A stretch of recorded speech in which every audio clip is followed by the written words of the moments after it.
Hey guys, it is approximately, I think it's 10:14 p.m.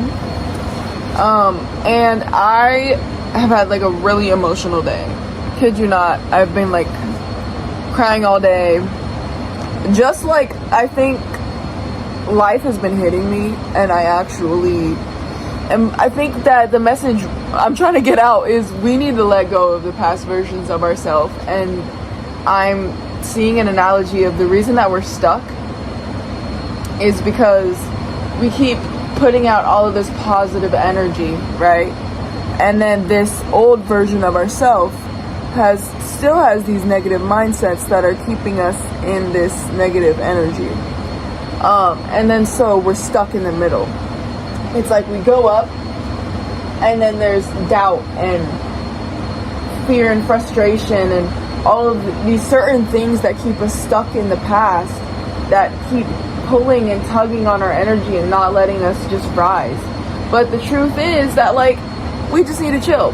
But anyway, right now I'm reading The Mind is Master, the complete James Allen treasury. It's like a big book, as y'all can see.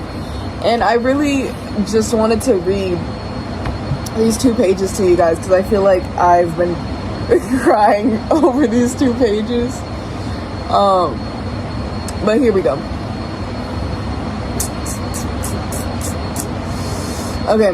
I knew 2 men at an early age who lost the hard-earned savings of years. One was deeply troubled and gave away to the chagrin, worry, and despondency.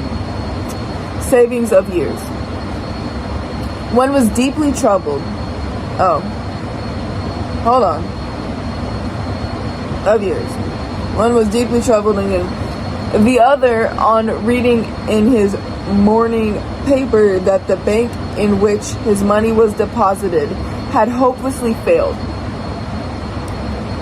and that he had lost it all. Quietly and firmly he remarked, "Well, it's gone, and trouble and worry won't bring it back, but the hard work will." He went to work with renewed vigor. Vigor? I never knew how to pronounce that word. And rapidly became prosperous, while the former man, continuing to mourn the loss of his money and to grumble at his bad luck, remained the sport and tool of adverse circumstances. In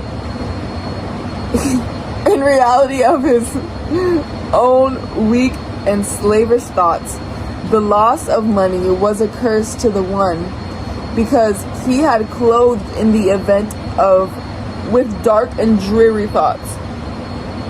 It was a blessing to the other, because he threw around it thoughts of strength, of hope, and renewed endeavor. And I know what the word means, but like saying it, endeavor. Girl, bye. Endeavor. If circumstances has the power to bless or harm, they would be able to harm and bless men alike. Y'all, reading to people is so difficult. Like I can read in my head, but like I'm just like nervous right now. Okay. And then I'm gonna skip down a little bit. As we clothe the events with the drapery of our own thoughts, so likewise do we clothe the objects of the visible world around us. And where one sees harmony and beauty, another sees revolt in ugliness. An enthusiastic naturalist was one day roaming the country lanes in pursuit of his hobby, and during his ramble upon a pool of brackish water near a farmyard, as he proceeded to fill up a small water bottle with the purpose of examination under a microscope, he dilated with the more enthusiasm and discretion to an uncultivated son of the plough who stood close by. Upon the hidden and innumerable wonders that contained in this pool, by y'all 4:44 on my clock. I am struggling right now. It's a good thing to struggle though. Okay, I've never read this book before, but I've had it for years. And the unsophisticated one, what? Okay. And concluded by saying, yes, my friend, within this pool is contaminated by the 100, nay, 1,000,000 universes. Had we but the sense of instrument by which we could apprehend them. And the unsophisticated one ponderously remarked, I know the water be full of tadpoles, but they are so easy to catch.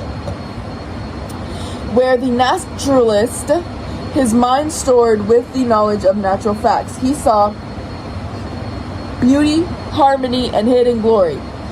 The mind unlightened upon those things saw only an offensive mud puddle.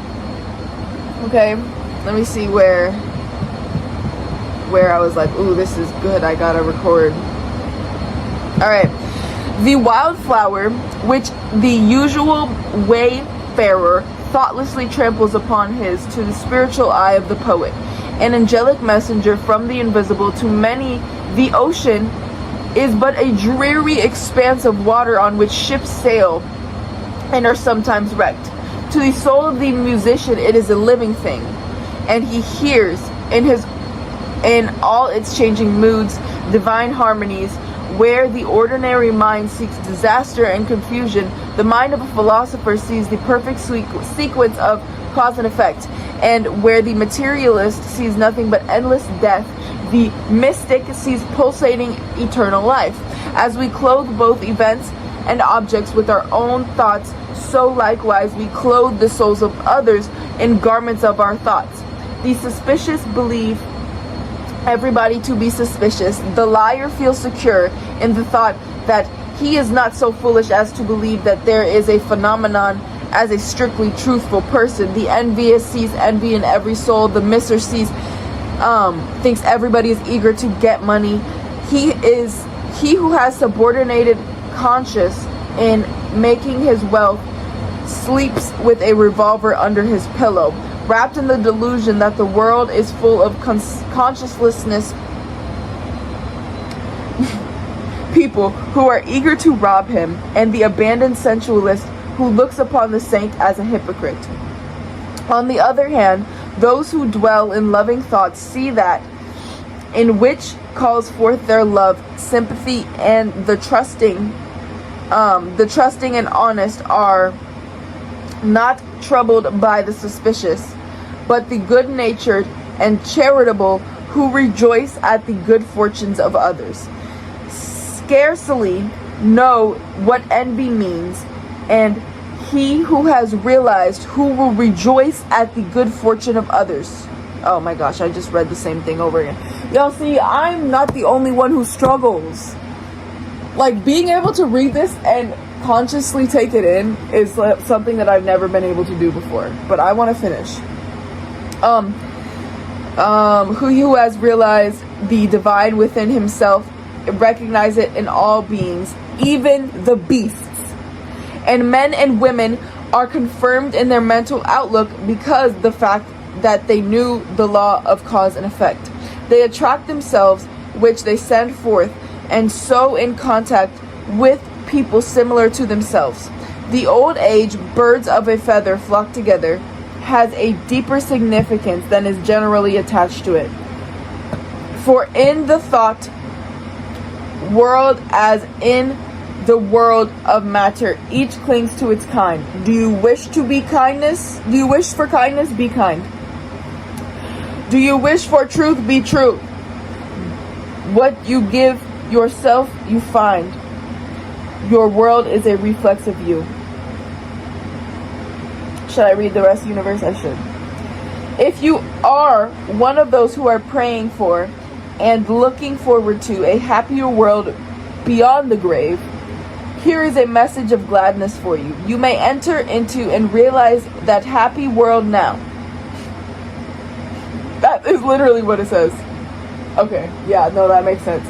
It fills the whole universe, and it is within you, waiting for you to acknowledge, find, and possess.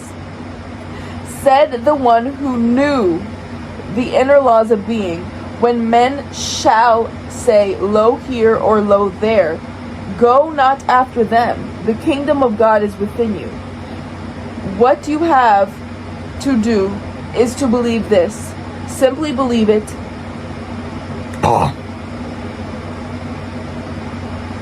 With a mind unshadowed with doubt, and then meditate upon it, and you will understand. You will then begin to purify and to build your inner world, and as you proceed, passing from revelation to revelation, from realization to realization, you will discover the utter powerlessness of the outward things beside the magical potency of a self-governed soul. And I will read this poem to you guys, and that will be the end of me reading for now. If thou wouldest right the world and banish all its evils and all its woes, make the wild places bloom. And it is drear deserts bloom at the rose, then right thyself.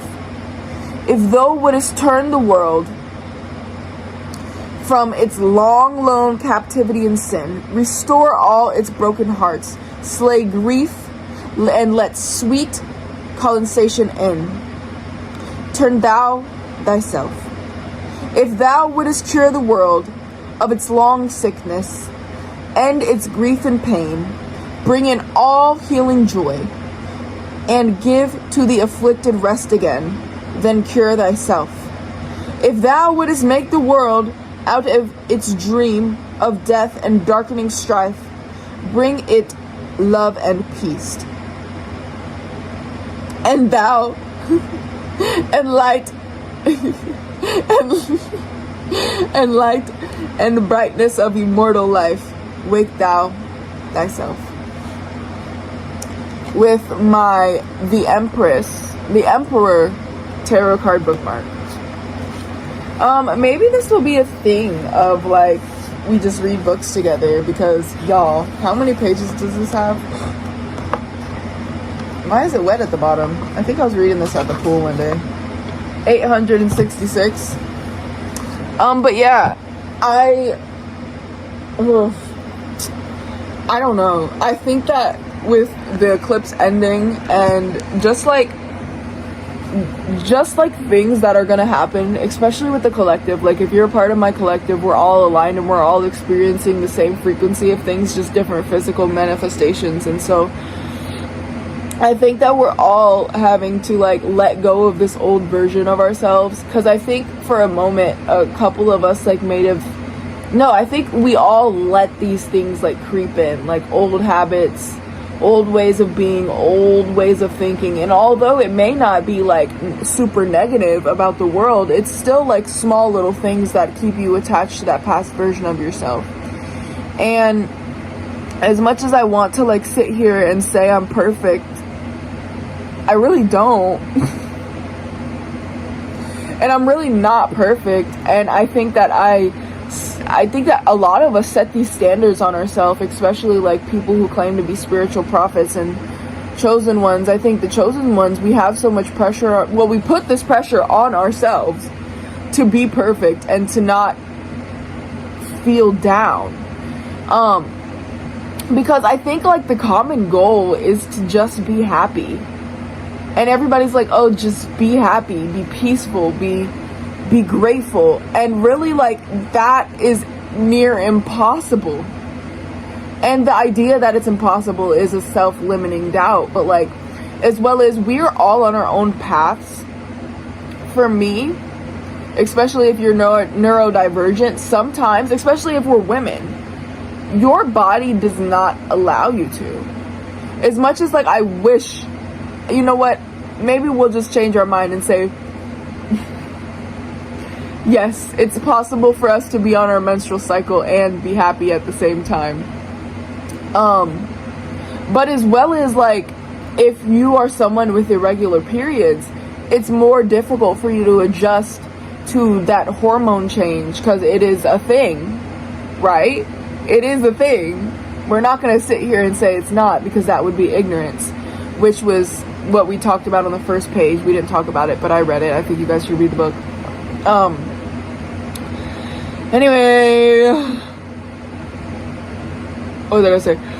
Oh, But being, as much as I want to sit here and be ignorant, like, I think that it's just really like taking accountability and being brave to take the journey by myself. And I think it also, what made me cry is today, like, I'm really in a spot where I don't know how I'm gonna pay my rent next month. I don't know. I just don't know. I recently, like, I never got let go out of a job, but my boss kind of just was like, oh, well, the kids are gonna be going to after school program. Like, I didn't know it was gonna be happening every day. Like, it was just like a very much so, hey, small little things, instead of just telling me, yo, you're not gonna be able to, it's whatever. The nitty gritty details really don't matter. 555 on my clock. And it's really just teaching me true patience and true trust, because the older version of me, like, wants to, like, freak the F out and be like, this is all happening because I didn't do this, and I should have just did this, and I should have never bought this and this, and I should have listened to everybody else. But in reality, like, I'm here right now. All of those things made me so much stronger. It'll all work out. It's not gonna go to Buki. It's not gonna go to Buki. And I feel like I want to say it's so easy to believe, because it truly is, but, like, at the same time, like, I'm not gonna be ignorant, and I'm not gonna ignore these feelings that I'm feeling, and I'm feeling anxious. I'm feeling so anxious. And I think also, like, with just wanting I'm lonely too. And I think on the path of spiritual wisdom, like being a wisdom holder, it's really difficult. It's really difficult to be smart. It's really difficult. As much as I want to go throughout the world interacting with others and being friends with people my age, I think that meeting friends, and it's all up to divine timing.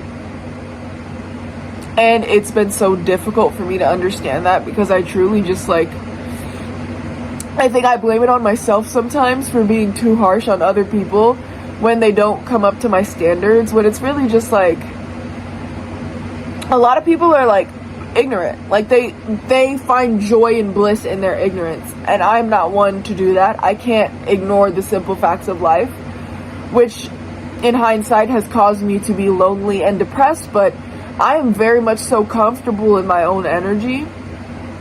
But I think that it's been years. It's been almost 3 years of me going on being comfortable in my own energy.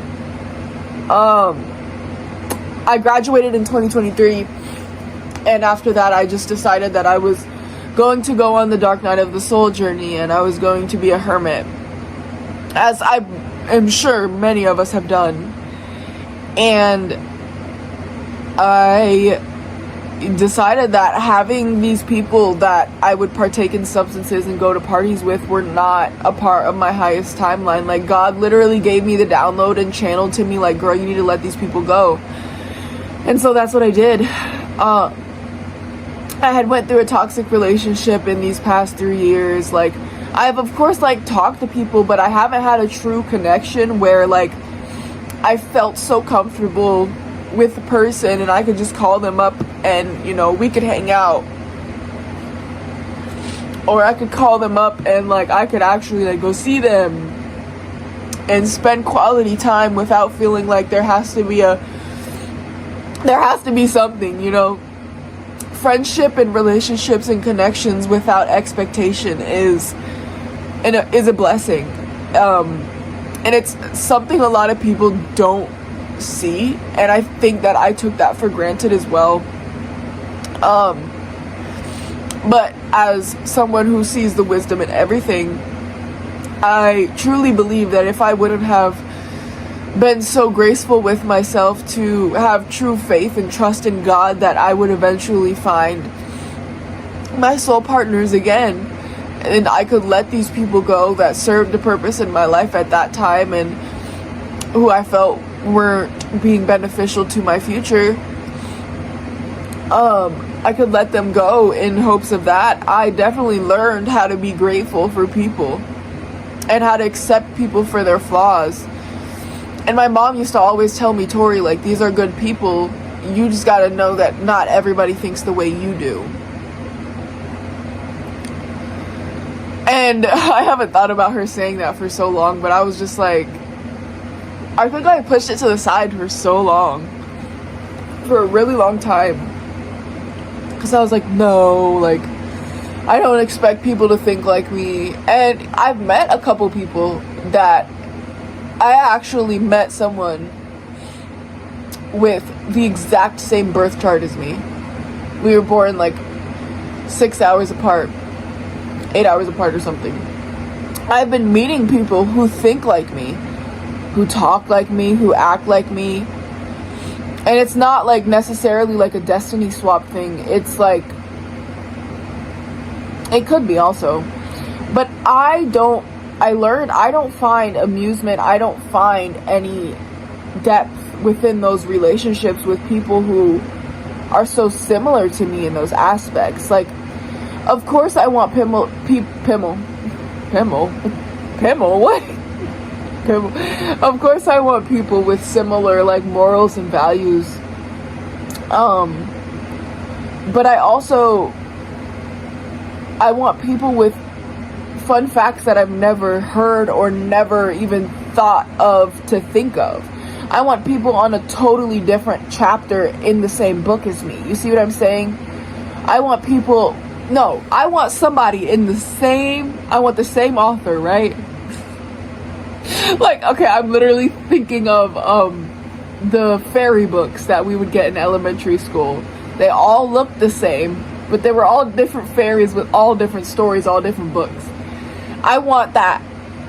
I want completely different books with everybody. 2212 on my clock. I've been seeing 1212 a lot, and there's palm trees on my TV. I want people who I can go on vacations with, and we can 2222, and we can literally, like, just have conversations about everything. I want to grow old with my friends and my partners and still be finding stuff out about them and finding new things about them forever. I don't want to just expect what someone is going to do, because I think people who channel, like, I'm someone who can see, feel, taste, smell. I can see, feel, I get visions of everything. I hear people's thoughts. That's just like a natural human thing, but I can feel everything. I know what's coming. I know everything is going to be okay. But as well as, I need someone that's going to ground me, because I'm sitting here like pretty ungrounded right now, as I don't have any earth in my chart, so it's just bound to be that way. But I don't know where I was going with that. But I want someone to ground me. I want someone to educate me and give me different perspectives on something that I would have never thought of unless I was with this person who was complete opposite. Like, the complete opposite of me. And you know what they say is, you have 6 friends, you hang out with them every day, you're the same as them.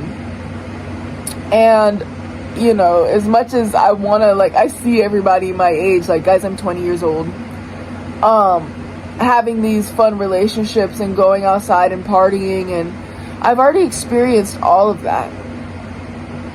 And as much as I was friends with these people, and a lot of the people that I went to high school with definitely was looking at me like I was absolutely a wild child. I experienced addiction. I experienced partying. I experienced wilding out, being the rascal of the group. I experienced all of these hormonal changes. Mostly older or younger than my generation. As well as, there's so many people, obviously so many people go through so many different things, and this is not a trauma dumping thing, but I have experienced so much hurt, mentally, physically, emotionally, and such traumatic situations that I had to grow out of. There's so many times where God could have easily killed me. Easily. I put myself into so many situations that I should probably be dead. Getting into random people's cars. Like, I was never busted it wide open, guys. But, you know, there's crazy things. And for some odd reason, I survived. Nobody kidnapped me. Nobody did any of this. I'm all of a sudden thinking of this story where it was like a week before my birthday, and if you know me, you know I used to have a pill problem, and I want to be more open with that. I initially felt shame, but like I think we all have to be open about situations like that, and I think also that's probably why I look a little bit older. Anyway, I had jumped out of my window one day, landed on like a nail in my ass, and I had stole money from my mom. I walked to the corner and I knocked on this dude's window, and I was like, mind you, I had no phone. It was drugs. And I was like, yo, could you take me to my friend's house? Like, I'm trying to go to Montana. So he didn't take me. He took my $200, gave me like a nug of weed, got me like a shooter, and took me home.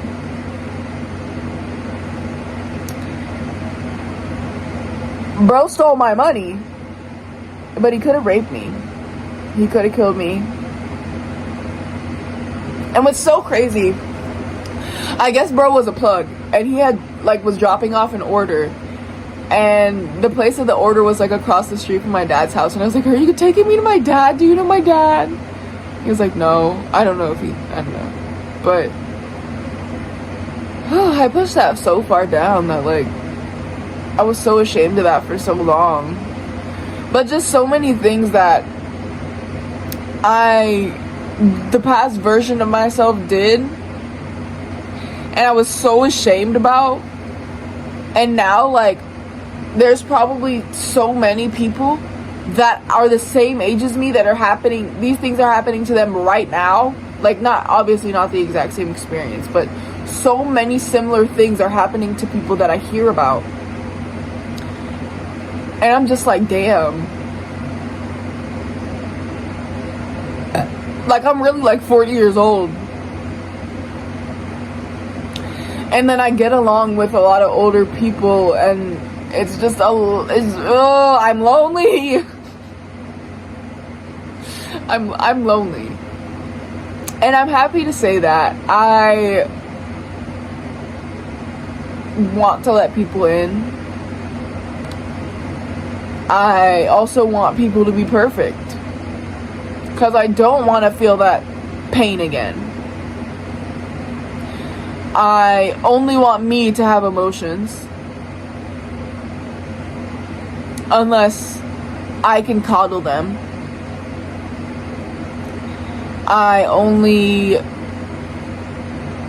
That's it. Like, I'm trying to go through that. And it's a difficult process to handle by myself, because unless I'm like witnessing how I treat other people, and like it's such like I have to dive into who I am and why I feel like I literally am so unsafe every time I'm talking to another person.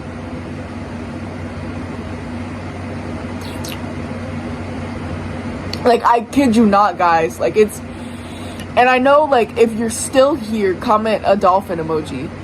Or a dolphin and a penguin. I'm so invested into finding out why I act the way I do. And why I'm doing the things that I'm doing. And I also feel like it's not out of the simple fact that I want to do it. It's just simply I have to. It's my destiny. Now, is the feeling of that, oh, this is it, this is what happened, this is why that feeling is amazing. But every single fleeting in this life, every single feeling in this life is completely fleeting.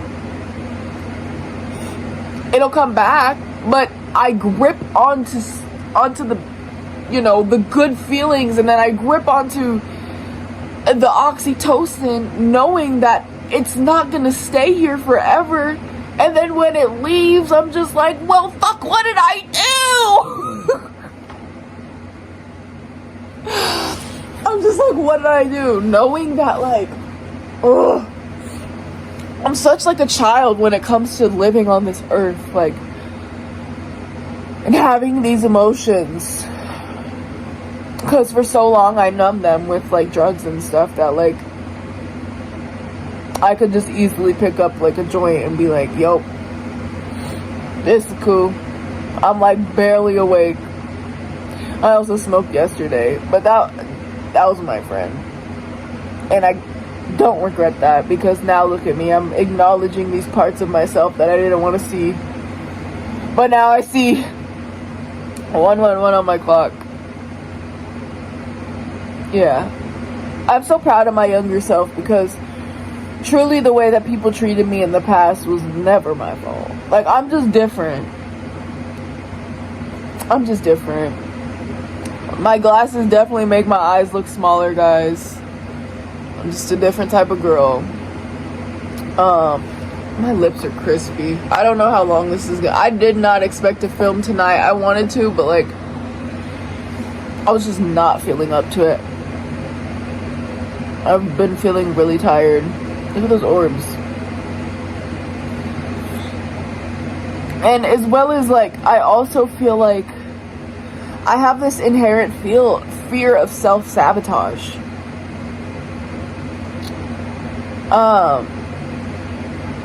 Because I feel like I have these good people who like are chill. Like, these people are chill. Like, I have really good feelings about them, but it's just a part of me is just like, is this too good to be true? And I think that like, as empaths, empathy is I think we're all born with empathy, a certain level of empathy. But empathy is not something that like all people have. It's something that you either built to be extremely empathic, that comes from trauma, or you just have empathy. You can walk into a room and feel the energy, but not everybody is watching every single person's movement, breath, everything to see how they feel. Not everybody does that. And I do that. And it's so draining. Especially like now that we have social media, and like a lot of the connections that we're building is through social media. And so when I hear like you can't read text tones. Like, when people have tone in text message, it's so different from being in person with a person. 33, 33, 34, 35. And it's so difficult to trust that people don't hate me. I think for so long I convinced myself that everybody hated me.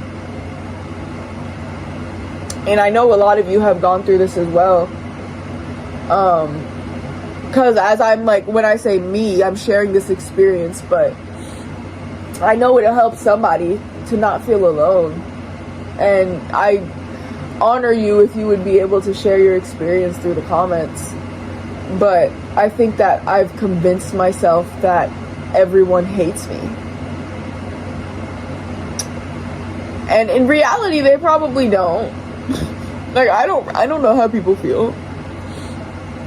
But I was so convinced that everyone hated me. And that everybody was looking for something small to push me away. that everybody just thought I was like stupid. All of these small things that random people used to tell me and do to me as a child, that like I just grew up and was learning that this was who I was. Everybody was gonna hate me. Everybody was jealous of me. And nobody wanted a relationship with me unless it was in exchange of something. And I think literally up until now, like this very moment, is when I realized that is so far from the truth. There's so many people out there that want to see me for me, that just want to hang out with me, and that just want to laugh with me, and that just want to like chill with me without me having to give them something to keep these people around. And I think the reason why like it's been so long of solitude is because a person gives me an inch and I take a mile and I run with it. And I give people so, like literally, I give people things in expectance that they'll stay.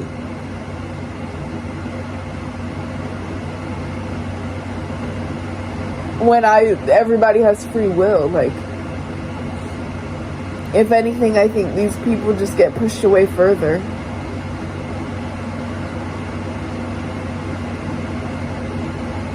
And so, from now on, I will not have to show up and perform in order for people to like me. I don't have to show up and bring people things.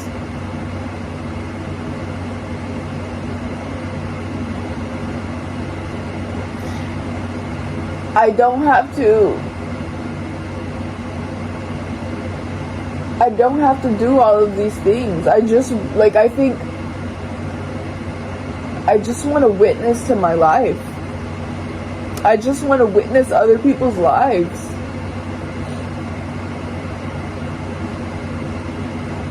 I think the idea of a reciprocal relationship is just so like impenetrable for me that like give and take is just impossible. And eventually, like, it's gonna end in heartbreak. And I don't want my heart to be broken. But these cycles keep repeating, and so there's something that I need to address about myself.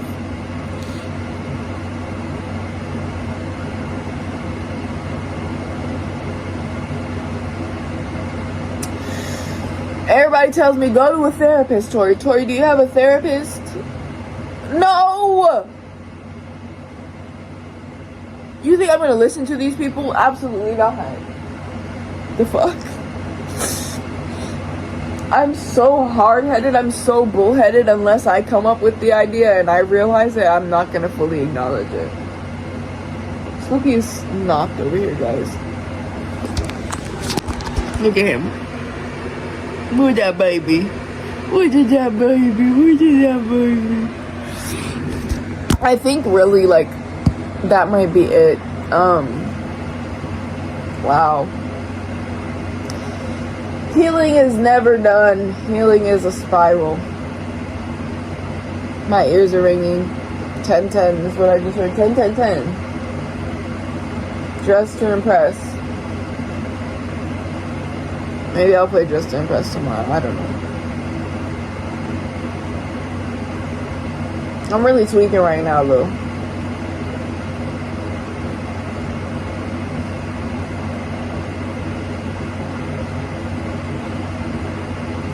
I think a part of me thinks I'm gonna live the rest of my life alone forever.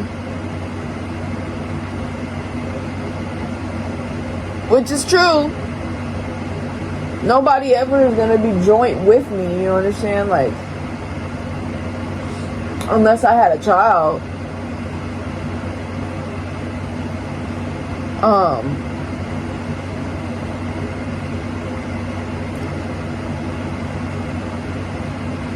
I think I just gotta be real with myself and not expect people to be perfect. I have such a high expectation for other people. But when it comes to myself, like, I have the same high expectations, but I don't know where I was gonna go with that. But I just want no expectations.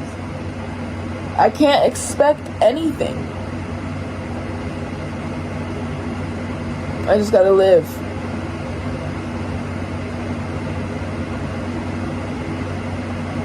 Okay. That's it. Thank you guys. I love you.